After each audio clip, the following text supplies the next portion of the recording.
Assalamualaikum warahmatullahi wabarakatuh. Kami dari kelompok 7 ingin mempresentasikan hasil dari materi kami yang berjudul Filsafat Masa Renaissance yang beranggotakan Devi Andini, Aprilia Salsegita, dan Muhammad Dafa Attagardana. Di materi presentasi kali ini ada 5. Yang pertama adalah pemikiran filsafat masa Renaissance, yang kedua hubungan filsafat Renaissance dengan agama, yang ketiga hubungan filsafat Renaissance dengan budaya, keempat hubungan filsafat Renaissance dengan ilmu pengetahuan, yang kelima kontribusi filsafat Renaissance. Materi pertama akan langsung dijelaskan oleh teman saya.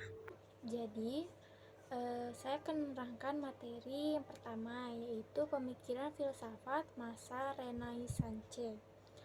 Zaman Renaissance ditandai dengan era kebangkitan kembali pemikiran yang bebas dari dogma-dogma agama. Renaissance ialah zaman peralihan ketika kultur abad pertengahan mulai berubah menjadi suatu kultur modern. Manusia pada zaman ini adalah manusia yang menginginkan pemikiran yang bebas tanpa dogma-dogma agama. Zaman Renaissance terjadi pada abad ke-15 sampai 16. Renaissance sendiri berarti sebuah era sejarah yang penuh dengan perkembangan dan perubahan dalam bidang ilmu. Pada zaman ini berbagai gerakan bersatu untuk menentang pola pemikiran abad pertengahan yang dogmatis, sehingga melahirkan perubahan revolusioner dalam pemikiran manusia dan membentuk pola pemikiran yang baru dalam filsafat. Nama saya Devi Andini. Saya akan membawakan materi tentang hubungan filsafat Renaissance dengan agama. Zaman ini juga sering disebut dengan zaman humanisme. Maksud ungkapan tersebut adalah manusia diangkat dari abad pertengahan. Pada abad tersebut, manusia kurang dihargai kemanusiaannya. Kebenaran ini diukur berdasarkan ukuran gereja, bukan menurut ukuran yang dibuat oleh manusia itu sendiri. Humanisme hendaknya ukurannya haruslah manusia, karena manusia mempunyai kemampuan berpikir. Bertolak dari sini, maka humanisme dianggap mampu mengatur dirinya sendiri dan mengatur dunia. Karena semangat humanisme tersebut, akhirnya agama Kristen semakin ditinggalkan.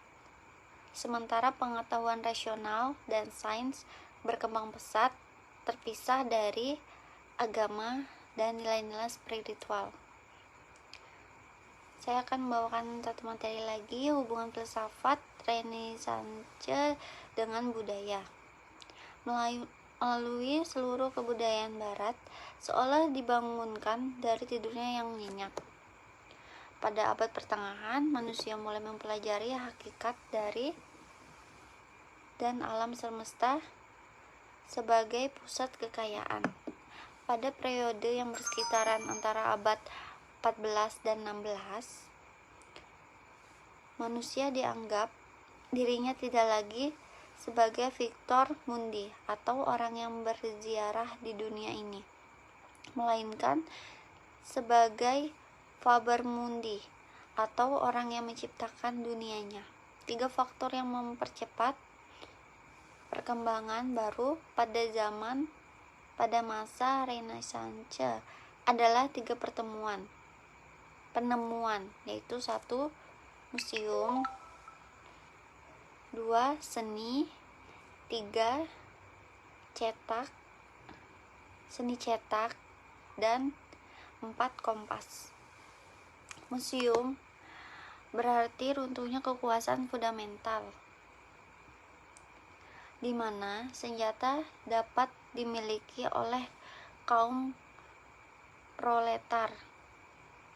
Seni cetak berarti pengetahuan tidak lagi memiliki eksklusif suatu elit, melainkan terbuka untuk semua orang. Sedangkan kompas sendiri berarti navigasi telah aman dan memungkinkan orang-orang Eropa untuk berlayar dan memperluas horizon barat ke arah dunianya yang baru di timur. Nama saya Muhammad Dafati Kardana. Saya akan melanjutkan penjelasan dari nomor 3, yaitu yang keempat ada hubungan filsafat Renaissance dengan ilmu pengetahuan. Perkembangan ilmu pengetahuan dan sifat pada filsafat pada zaman Renaissance mulai berkembang melalui para ahli yang mulai merintis dan menyempurnakannya.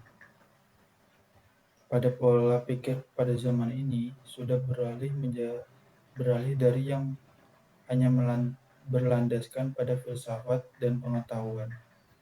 Agama pun beralih menjadi sebuah pemikiran secara ilmiah untuk memahami fenomena-fenomena yang ada di alam.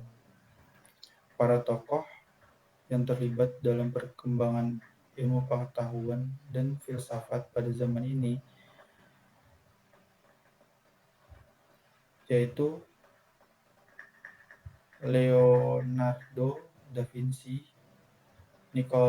Nicolaus Copernicus, Johannes Kepler, Galileo Galilei, Francis Bacon, dan lain-lain. Renaissance sendiri berdiri menjadi sebuah era sejarah yang penuh dengan perkembangan dan perubahan dalam bidang keilmuan. Pada zaman ini juga banyak berbagai gerakan persatuan untuk menantang pola pemikiran abad pertengahan yang dogmatis, sehingga melahirkan sebuah perubahan yang bernama revolusioner dalam pemikiran manusia dan berbentuk pola pemikiran yang baru dalam filsafat. Dan kelima yaitu kontribusi filsafat Renaissance yang menjadi salah satu seperti pada zaman Renaissance. Ini banyak bermunculan para ilmuwan yang diterkemukan dalam perkembangan ilmu pengetahuan. Adapun dampak padanya Renaissance ini yang telah lahirnya sebuah kebebasan, kemerdekaan, dan kemandirian. Sekian presentasi dari kelompok 7.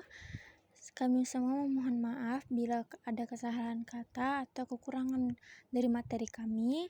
Jika ada yang ingin ditanyakan, silahkan.